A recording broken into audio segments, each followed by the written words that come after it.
DJ Koze Music Can Hear Us album review. Let's chat about it. Hey friends, what's going on? John here from What's Spinning here tonight to chat about this latest record from electronic artist, producer, based out of Germany, DJ Koze, everybody. And he made his debut all the way back in 2005 with his Koze Comes Around project. And over the years, I've heard it a bunch of times. I've enjoyed it casually, but it never really stuck with me. Even by modern techno and deep house standards, I just thought that this album was very average. Now, 2013's Abendala, on the other hand, that was a record that I could really sink my teeth into. And yeah, some of the vocal guests I appreciated a little bit more than others, but overall, this was a much more consistent project. It was also much more of a vibe and something to get lost in. The dreamy production was just so pleasant on the ears. Not only that, but the production was immaculate. It didn't blow me away or anything, though. However, his last record, Knock Knock, I do feel bad for not reviewing. Yeah, I genuinely am pissed that I didn't review it the year it came out, because this record is just such a breath of fresh air. The vibes are brilliant across this whole thing, and the whole record just seems so full of life, all while staying true to his initial sound. Now, he has a massive discography full of compilations and EPs and side projects, and if you are into the guy's music, trust me, there's a lot to dive into, but I'm here today to chat about this new record, Music Can Hear Us, and I decided leading up to this thing to go in blind, single-wise. Let's chat about this. This album kicks off with the universe in a nutshell. It's a big, beefy intro. It's over 8 minutes. It's just about 8 minutes, but let me tell you, it really does set the stage for what Koze's trying to put together on this record. Let me tell you, you're going to have to sit with this as an opener. It is a pensive one, if I've ever heard one. But the way that this track slowly builds, adds in one instrumental after another, it's pretty mystifying. I love the spacey synths and the airy instrumentals and just how incredibly sleek everything comes off. This album, in more ways than one, is a sort of world tour of electronic music and its many subgenres, all piloted by DJ Koze. And this does feel like the lift-off point. I also do love how psychedelic and sunny this comes off as an intro. It's a great start.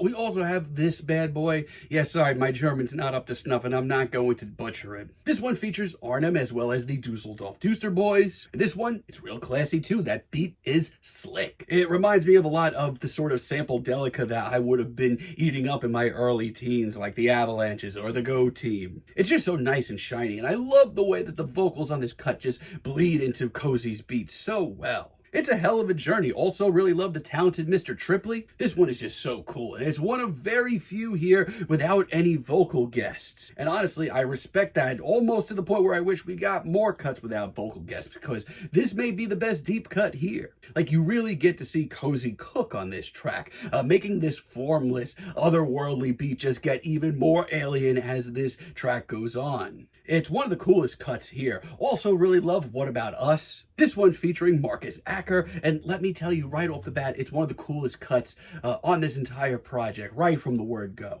There's a lot of great nods on this track to everything from trip hop to folktronica. I just get lost in this very colorful feature, and Marcus is one of the more impressive vocal guests on this entire record and absolutely perfect for this track. It's moments like this that DJ Koze really puts his mission to tape of this sort of world tour sound. It's also a little gloomy and perfect for a rainy day. Also, really love Unbelievable featuring Ada.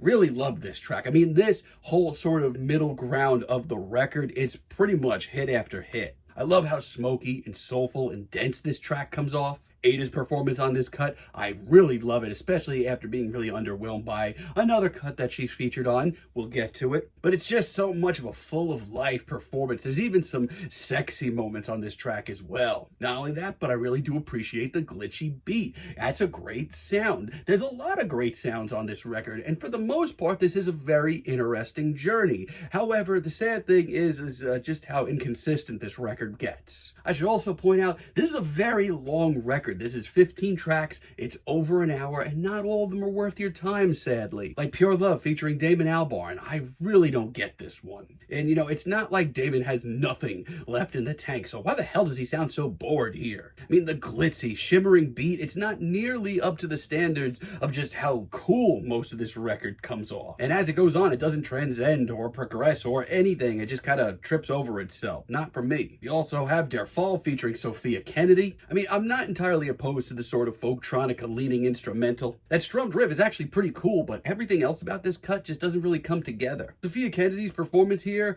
it's okay, it's not terrible, but it sounds like it was recorded for an entirely different cut. The instrumental actually goes to some pretty kaleidoscopic, soaring highs, but God, there's just such a disconnect here. I mean, sadly, I think it would have been a lot cooler as an instrumental, and I hate saying that, but it's true.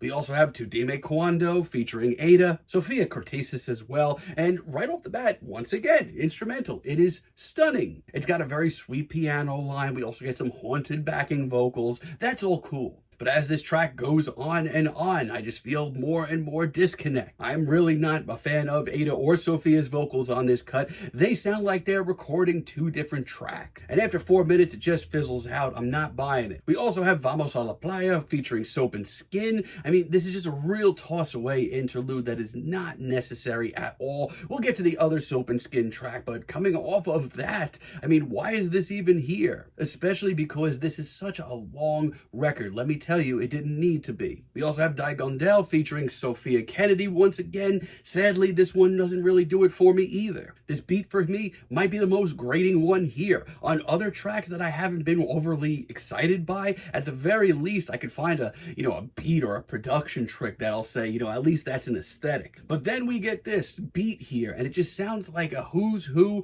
of a slightly edgy pop star trying to be something a little bit more edgy. So much less than the standard of what we've been getting here as well. I think it's by far the worst track. Yeah, sadly, this is not Koze's most consistent record, but still, I would recommend that you give it a listen because the man still does have a lot of tricks up his sleeve in the third final part, like a Dónde Vas featuring Soap and Skin. This is the ticket, baby. It's so quiet, it's so hushed. Soap and Skin give us a really intense vocal performance as well that's just very unique for this record, and the way that this track just constantly builds and builds and makes me want to dive deeper. And the little details here are absolutely stunning. It's not the biggest banger or the biggest statement on this record, but my God, this atmosphere, I just want to get lost in it. Brushcutter featuring Marley Waters, I mean, I'm going to be blunt, I think it's the best track here. This is one of the most instantaneous and banging tunes here. That beat is just so much more nocturnal and busy. Like, we've gone from a world tour of neo-psych and electronic to cyberpunk, which is pretty cool. Personally, I also enjoy just how much more intense and a little bit more upbeat this track gets. At this point in the record, like I said, it's a long one. I needed a pick-me-up. This is a great one. I think it's an awesome single and the best track here. Really love Buschtaxi as well. This is another big, beefy cut.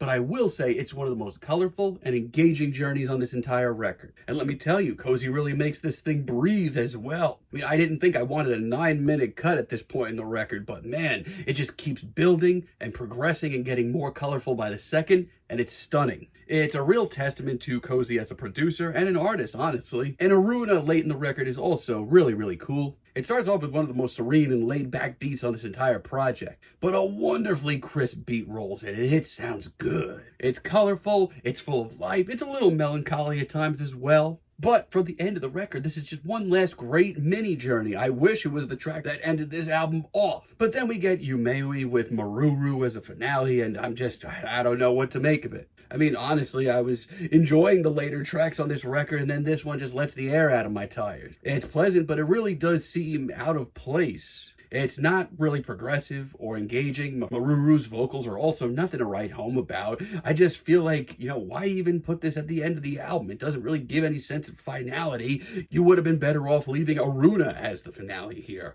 But I digress. This album's long, and it is most certainly a journey in one way or another, but DJ Koze has certainly put out more consistent projects. The highs here are high and really are a testament to how much of a great producer he is and how much of an adventurous soul he is in electronic music right now. But at the end of the day, I just feel like this is a lot of music, a lot of tracks, and a lot of them didn't need to be there. And sadly, I just kind of feel like this is a less consistent knock-knock. I'm feeling a decent 6 on this album right now, but let me know what you all think down below. If you liked the video, be sure to give us a like, give us a subscribe, and let me know down below what you would like for me to chat about in the future. And until next time, have a great day, friends.